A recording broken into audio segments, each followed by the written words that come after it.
അൽഹംദുലില്ലാ. ഒരിക്കൽ നബി സല്ലല്ലാഹു അലൈഹി വസല്ലം പറയുകയുണ്ടായി, സ്വർഗത്തിന് ചില റൂമുകളുണ്ട്. പുറത്തുനിന്ന് നോക്കിയാൽ അകം കാണുന്ന, അകത്തുനിന്ന് നോക്കിയാൽ പുറം കാണുന്ന പളുങ്കുപോലുള്ള ചില റൂമുകൾ. ഇത് കേട്ട ഒരു അഅറാബി നബി സല്ലല്ലാഹു അലൈഹി വസല്ലമയോട് ചോദിച്ചു, ലിമൻ ഹിയ യാ റസൂലല്ലാഹ്? പ്രവാചകരെ, സ്വർഗത്തിലെ ആ റൂമുകൾ ആർക്കുള്ളതാണ്?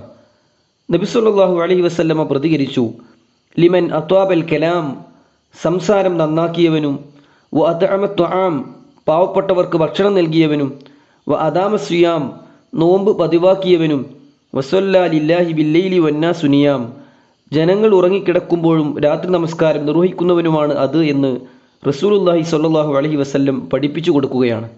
ഈ 4 നന്മകൾ ജീവിതത്തിൽ പകർത്തുക. അള്ളാഹു അനുഗ്രഹിക്കുമാറാകട്ടെ.